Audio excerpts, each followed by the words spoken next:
that couples who deliberately savor some shared moments together, where they pause and appreciate the moment together, they tend to argue less, they tend to report higher satisfaction, and they tend to feel more confident that the relationship is going to last in the long term, which is an obvious thing, right? But I think, and this is me anecdotally thinking, I think most couples and maybe most humans are wired to scan for problems, not wins to celebrate together. They're more wired to be like combative about stuff that isn't going well, or even bond by talking shit versus bond over like awesome stuff. And I think even more so when you're in midlife and you're tired and you're stressed and you're overwhelmed and your health's not so good, blah, blah, blah, blah, blah. Would you agree with that? And maybe at a deeper level, do you think there is a shift that we should all try and actively make to, I don't know, like change from this pair of sunglasses to this one? Yeah, I mean, I think if you think about generations, especially Asian families, it's actually quite common to complain, right? It's common to say, critique, or to say, oh yeah, why your nose so big after you gave birth? All this, like people will have comments that are kind of harsh and critical. I think a lot of that comes from I need to beat you down a little bit so that you develop the skill of like pushing through, because the world's going to be harsh out there. So I can't be too soft with you, right?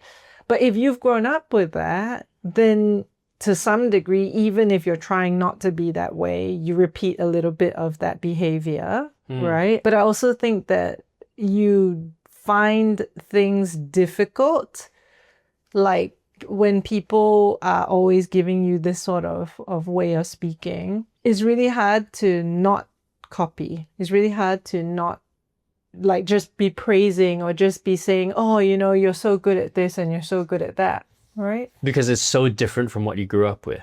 I think that's one of the reasons, right? But I also think that we are often trained to think we need to remember bad stuff so it doesn't happen again. I guess evolutionarily speaking, it makes sense that we focus on the negative versus the positive, because bad stuff meant like death and starvation. Yeah. So then maybe it makes sense that that wiring exists in the brain, so we tend to apply it to day-to-day life as well. But I do think that there's a lot of things that you grow up with that if you actively work on it, you can overcome it and shift and change. Also, most of the bad stuff that happens to us these days isn't going to kill us, right? So why are we focusing so much on not dying? We should be focusing more on thriving, right? So if that's something we can actively do to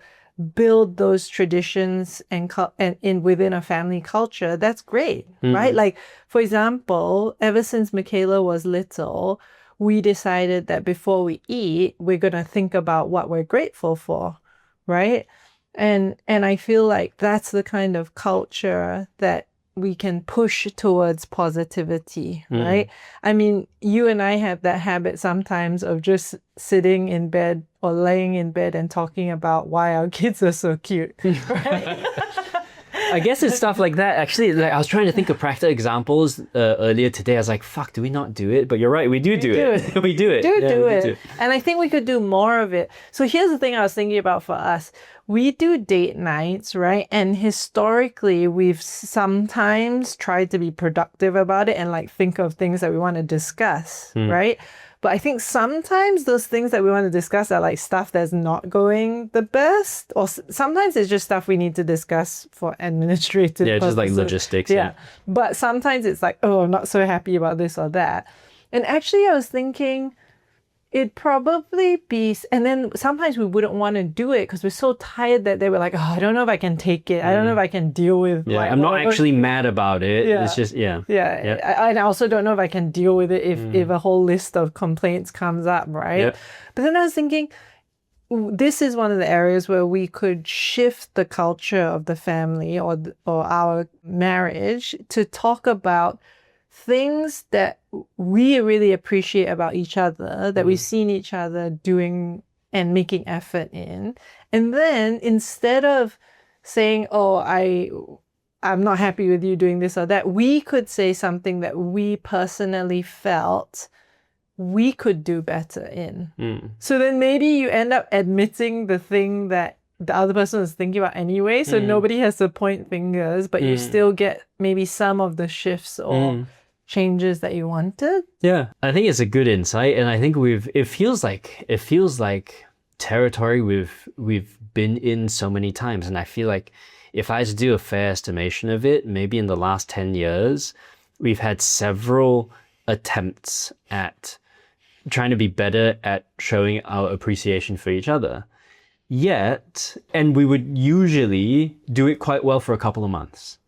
And then we would fall out of the habit for various reasons. And some of it was just complacency. Some of it was just sort of like system one thinking like, oh, she already knows what I think about her. Yeah. That's fine. But I think there's something deeper there that's like a cultural layer, an upbringing sort of layer of, I don't think it feels natural for us to give positive feedback and to be like, I think it's quite natural to feel thankful, but to express it. To not say, And yeah, would you agree? And I know we're not doing the best at it because Michaela doesn't do it. So if she was freely just giving compliments left, right, which she does, I think she does better than we do.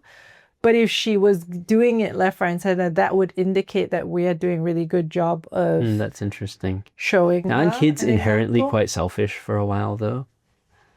But she's quite complimentary, right? She'll be like, oh, your outfit looks really good. Or she'll say... She will say, oh, Baba, your hair is a bit curly today. It's quite nice. Yeah, she's more complimentary than we are, right? Naturally. Yeah, so I don't know if there's anything deeper there to address, or it's just like you have to just keep practicing the habit of it until it becomes entrenched, right? Yeah, because there is, for me at least, this thought of, I can't make you too big-headed. Like, I can't make you... It's not true, by the way. Like, I don't agree with that. But there is this don't let him thought. get too proud. Yeah, like don't make him think he's doing so. Like if you tell him all the good things, then maybe he'll think, oh, I've done plenty then. I'm not going to do anything else. But that isn't how it actually ends up working. But I think that's the thought that makes people not do it.